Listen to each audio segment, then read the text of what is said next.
All right, guys, welcome back for our first lesson for the new year. If you would please, mine fell on page 57. I need you to put it on whatever page you are on.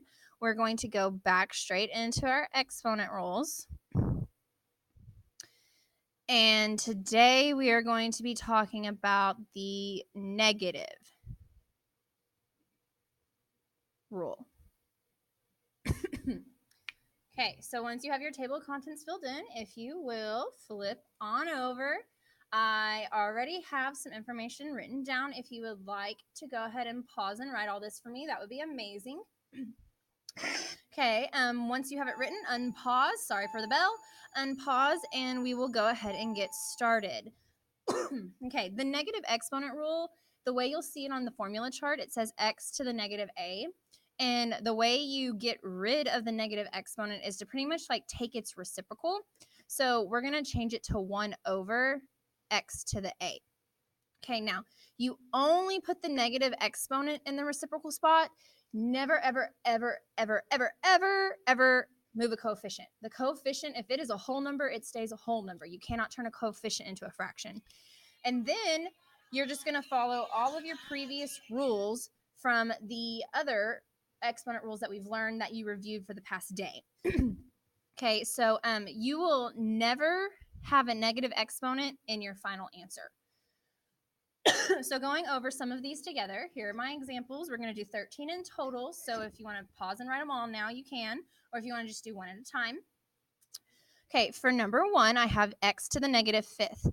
For this problem, you do not have a coefficient you need to worry about. So you're literally just going to take a 1 and put it over x to the 5th, and that makes the 5 become positive. Okay, for the second problem, you have 3m to the negative 2. We never, ever move a coefficient. A coefficient stays big, except I wrote this in a way I didn't want to write. I'm sorry. Okay, so 3, it stays big, so it stays in the top spot. So when I draw my fraction bar line, I make sure 3 stays on the top, because if I moved it to the bottom, it would become a 1/3. So I leave 3 on the top, and this m is what's negative. So the m goes to the bottom, and I make it a positive squared. And that's all you do. Okay, for the next one, I have negative 7, a to the negative 4th, b to the 3rd. Okay, we are going to go ahead and open up that fraction bar line. The negative 7 whole number does not change. It stays on the top. A to the negative 4th, this piece is negative, so I move the a and I make the 4 positive by moving it to the bottom. And b to the 3rd, that is positive, so I do not move it. So my final answer is negative 7 b to the 3rd over a to the 4th. Okay, now we're going to start picking up, and you're going to see other rules.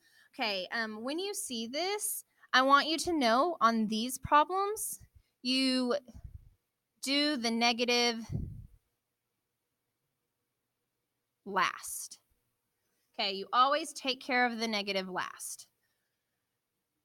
Okay, so if I have 4c to the 8th, d to the negative 3rd, times 5c to the negative 5th, d to the negative 1st. This is a multiplication problem, so the first thing I'm going to do is multiply. When you're multiplying, you multiply whole numbers. So 4 times 5 is 20. Okay, when you're multiplying, you add exponents. So if I have a c8 and a c negative 5, 8 plus negative 5 is 3. Okay, if I have a d negative 3 and a d negative 1, negative 3 plus negative 1 is negative 4. Okay, so now since I have a negative exponent, I cannot be done because you will never have negative exponents in your final answer. So I'm going to come over here and I'm going to open up my fraction bar. I do not move the whole number, so 20 stays put. C to the 3rd is positive, so it stays put. And D is a negative 4, so I make it a positive 4 by moving it to the bottom. Okay, for my next example, I have 6x to the negative 8th times negative 3x to the negative 3rd. This is, again, another multiplication problem. So we're going to multiply my coefficients. 6 times negative 3 is negative 18. And then I add my exponents. A negative 8 and a negative 3 make negative 11. I have a negative exponent, so my problem cannot be done. So I open up a fraction bar, and I'm going to keep negative 18 on the top. And the x has to move to the bottom to make the 11 positive. Okay, for number 7, I have 5y squared to the negative third. Now, this is the power rule because you have an exponent on the outside of parentheses. So when you do this one, you're going to do 5 to the negative third. Now, be very, excuse me, be very careful on this and definitely use your calculator. Y'all have never actually had to take a number to a negative power. So I just want you to notice when I take a number to a negative, it turns it into a decimal. I don't like decimals, so I'm going to do math, enter to get that fraction. And it actually turns it into a fraction when I take it to a negative power. So I know that 5 to the negative 1/3 is 1 over 125. And now I need to multiply my exponents since we are doing the power rule. So that gives me y to the negative 6th. Since you have a negative exponent, you're not done. So I'm going to extend my fraction bar line. When you have a fraction, the fraction stays the exact same. So 1 over 125. And since y is a negative, it cannot go on the top. I move it to the bottom and make it positive. Okay, for 8, I have 6x to the 5th, y to the negative 4th, all to the negative 2nd. So this is the power rule again. The first thing that we're going to do is we are going to take 6 and take it to the negative 2nd. And then I hit math, enter, and that gives me 1/36. Okay, I'm going to multiply my exponents. 5 times negative 2 gives me negative 10.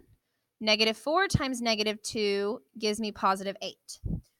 Since I still have a negative exponent, I have to extend my fraction bar line.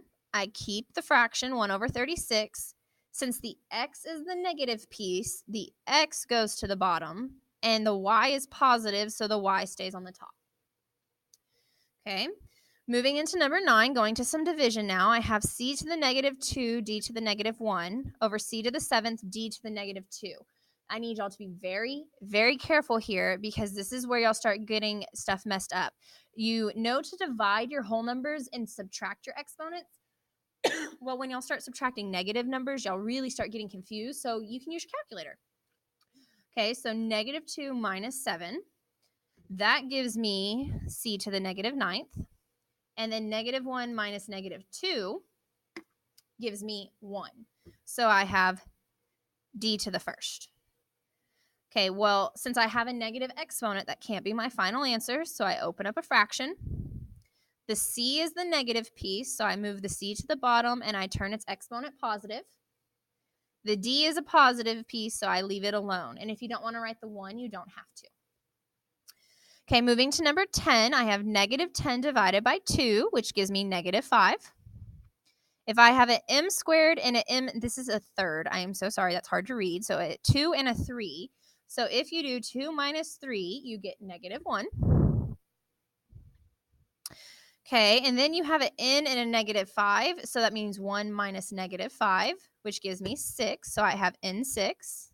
Okay, I have a negative exponent. I can't be my final answer, so I make my fraction bar. The negative 5, the coefficient stays on the top. The m is the negative piece, so I'm going to move it to the bottom. You can either write the 1 or you can drop the 1. And the n has a positive piece, so it stays on the top. So negative 5 into the 6 over m. Okay, last division problem. I have negative 9 over 54, so negative 9 divided by 54. You can't divide that, but you can simplify it. And when you simplify it, you're going to get negative 1/6. If you have an r squared and an r5, so you're doing 2 minus 5, which gives you negative 3. So I have r negative 3. If I have an s6 and an s2, 6 minus 2 gives me 4. And if I have a 4 and an 8, 4 minus 8 gives me negative 4. So t negative 4. Okay, you have negative exponents, so you cannot be done. So you're going to keep your fraction. We're going to keep negative 1/6. Even though that's negative, it stays negative. It's just the letters can't stay negative. Since r is negative, I'm going to move it to the bottom and make that a positive 3. S is positive. It stays at the top. T is negative, so it moves to the bottom and make it positive. And that would be your final answer. 2 more problems. I have 4x to the third, y to the 6th to the negative 2. And I have 2x squared, y to the 4th to the negative 3. Now, when you're doing this, this has powers and addition. Remember, the last thing you're going to take care of is the negative. So the first thing we're going to do is this power. 4 to the negative 2 becomes 1/8. And then I multiply. I get x to the negative 6. No, not 1/8. My bad, 1/16. I don't know what I'm thinking. Okay, so that's 1/16. And then 3 times negative 2 is negative 6. And 6 times negative 2 is negative 12. Okay, I'm going to bring my plus sign.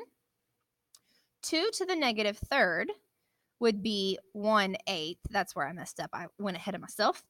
So, and then we multiply, and we're going to get x to the negative 6 and y to the negative 12. Since these exponents are the exact same, you can go ahead and add, because remember, when you're adding, you never change exponents. You only change the coefficients. So we're going to do 1/16. Whoa.